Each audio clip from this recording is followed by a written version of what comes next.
Assalamualaikum warahmatullahi wabarakatuh. Perkenalkan nama saya Anindita Karijatullah dari kelas 5C Farmasi.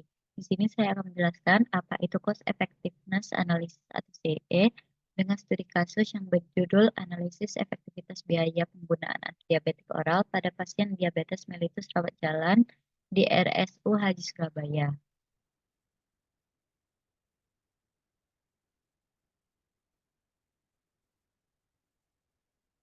Yang pertama yaitu pendahuluan. Analisis farmakoekonomi dapat membantu para pengambil kebijakan dalam pemilihan obat yang rasional dengan mempertimbangkan faktor klinis atau efektivitas serta faktor ekonomi berupa biaya, yang nantinya akan memberikan tingkat kemanfaatan paling tinggi. Salah satu metode farmakoekonomi yang mudah digunakan adalah cost effectiveness analysis atau analisis efektif biaya. Metode ini dapat memberikan penilaian efektivitas biaya suatu pengobatan sehingga didapatkan rekomendasi terapi terbaik serta biaya paling efektif untuk pengobatan diabetes mellitus. Hasil akhir dari CEE digambarkan dengan nilai average cost effectiveness ratio dan incremental cost effectiveness ratio untuk memperoleh keputusan pengambilan alternatif terapi yang efektif dan biaya terbaik. Studi kasus CEE. Studi kasusnya yaitu berjudul Analisis Efektivitas Biaya Penggunaan Antidiabetik Oral pada Pasien Diabetes Mellitus Rawat Jalan di RSU Haji Surabaya. Pasien dengan kondisi diabetes mellitus 2 memerlukan pelayanan terapi diabetes mellitus seumur hidupnya untuk menangani penyakit maupun mencegah komplikasi yang akan terjadi. Variasi penggunaan terapi ini akan mengakibatkan perbedaan dalam biaya pengobatannya. Berdasarkan uraian di atas, penelitian ini dilakukan untuk menganalisis efektif biaya penggunaan obat antidiabetik oral pada pasien diabetes mellitus tipe 2 rawat jalan di Rumah Sakit Umum Haji Surabaya. Penelitian ini merupakan jenis penelitian deskriptif observasional dengan merancang penelitian cross-seksional atau potong lintang. Pengambilan data dilakukan secara retrospektif menggunakan data sekunder berupa rekam medis dan biaya pengobatan pasien rawat jalan dengan penyakit diabetes mellitus tipe 2 periode Juni sampai November 2021. Pengumpulan data dilakukan di ruang rekam medik RSU Haji Surabaya. Teknik sampel yang digunakan adalah purposive sampling. Berikut adalah data karakteristik pasien. Dari hasil penelitian tersebut menunjukkan bahwa presentase penderita DM dengan jenis kelamin perempuan lebih banyak dibandingkan laki-laki. Besarnya persentase perempuan yang menderita DM tipe 2 dibanding laki-laki dapat terjadi karena perempuan dapat mengalami ketidakseimbangan hormonal yang dapat mengakibatkan tidak teraturnya masa siklus menstruasi atau yang biasanya disebut dengan sindrom ovarium polikistik. Pada perempuan yang pernah mengalami DM gestasional yang dialami selama masa kehamilan juga dapat meningkatkan risiko DM tipe 2 di masa mendatang. Berdasarkan karakteristik umur pasien, hasil menunjukkan bahwa pasien DM tipe 2 yang berumur kurang dari 65 tahun memiliki persentase lebih tinggi dibandingkan kelompok umur yang lain. Penyakit penyerta yang paling banyak adalah dislipidemia dengan persentase 24,3%. Selanjutnya, karakteristik penggunaan obat antidiabetik. Hasil menunjukkan bahwa obat antidiabetik oral monoterapi yang paling banyak digunakan adalah glimepiride, 8,57%, dan pada antidiabetik oral kombinasi adalah kombinasi metformin dengan glimepiride, yaitu sebesar 17,14%. Selanjutnya, karakteristik penggunaan obat non-DM. Hasil menunjukkan bahwa terapi pengobatan DM tipe 2 yang paling banyak digunakan yaitu terapi antidislipidemia dibandingkan dengan terapi pengobatan non-DM tipe 2 yang lain. Hal ini berhubungan dengan penyakit penyerta yang paling banyak terjadi pada pasien rawat jalan DM tipe 2 yaitu penyakit penyerta dislipidemia. Selanjutnya yaitu rekapitulasi biaya medik pasien rawat jalan DM tipe 2 RSU Haji Surabaya.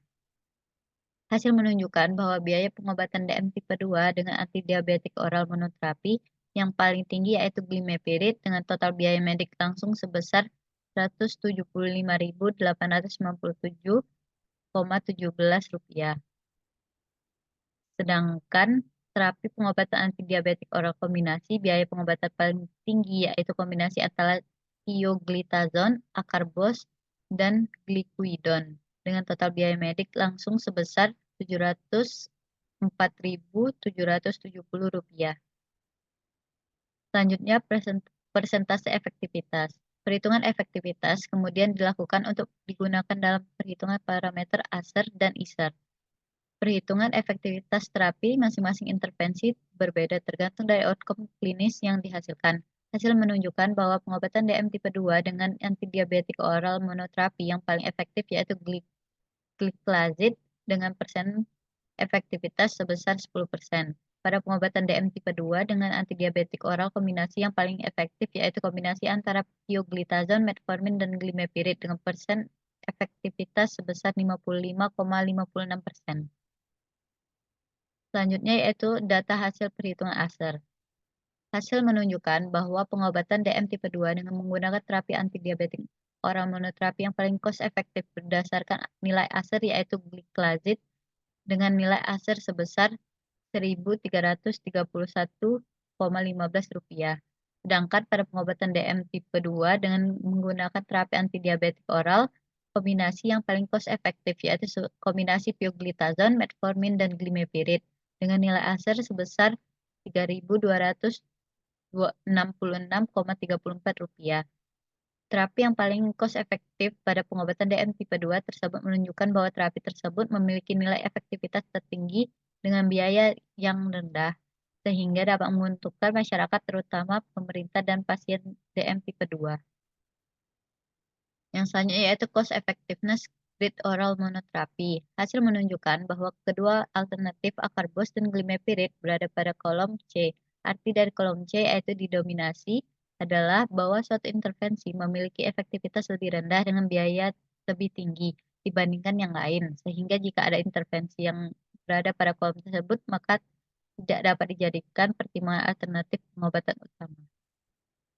Selanjutnya, cost effectiveness grid antidiabetik oral kombinasi. Hasil menunjukkan bahwa terdapat 4 pilihan terapi yang berada pada kolom C dan 2 pilihan terapi berada pada kolom A. Kolom C merupakan intervensi kesehatan yang memiliki efektivitas lebih rendah dengan biaya yang dikeluarkan lebih tinggi. Sedangkan kombinasi pioglitazone, metformin, dan glimepiride dapat dijadikan sebagai alternatif pengobatan utama atau cost efektif. Setelah dilakukan pertimbangan ISER dengan kombinasi acarbose, gliclazid, dan metformin, dan kombinasi metformin dan glimepiride. Selanjutnya, data hasil perhitungan ISER antidiabetik oral monoterapi, yaitu jika perhitungan ISER memberikan nilai negatif, maka suatu terapi dominan option lebih efektif dan lebih murah dibandingkan alternatifnya, dominant option. Dengan demikian dapat disimpulkan bahwa gliclazid merupakan pilihan terapi antidiabetik oral monoterapi yang paling cost efektif. Dan yang ke-10 yaitu hasil data perhitungan ISER atau oral kombinasi. Nilai ISER tersebut menunjukkan bahwa jika pasien dengan terapi kombinasi acarbose, gliclazid, dan metformin dan terapi kombinasi metformin dan glimepiride mengganti pilihan terapi dengan kombinasi pioglitazone, metformin, dan glimepiride agar mendapatkan efektivitas yang setara, maka penggunaan harus menambah biaya pengobatan. Kesimpulannya dari studi kasus ini yaitu berdasarkan penelitian yang telah dilakukan, dapat disimpulkan bahwa penggunaan terapi obat diabetik oral monoterapi yang paling cost efektif adalah gliclazid dengan nilai efektivitas sebesar 100%, nilai ASER sebesar Rp1.331,15 dan nilai ISER sebesar minus Rp641,70 dan minus Rp714,52. Sedangkan terapi antidiabetik oral kombinasi yang paling cost efektif adalah kombinasi pioglitazone, metformin, dan glimepiride dengan nilai efektivitas sebesar 55,56%, nilai ASER sebesar Rp3.266,34 dan nilai ISER sebesar Rp1.491,54 dan Rp1.654,43. Baiklah, hanya itu yang bisa saya sampaikan. Lebih dan kurang saya mohon maaf. Pada Allah saya mohon ampun. Wabillahi taufiq wal hidayah. Wassalamualaikum warahmatullahi wabarakatuh.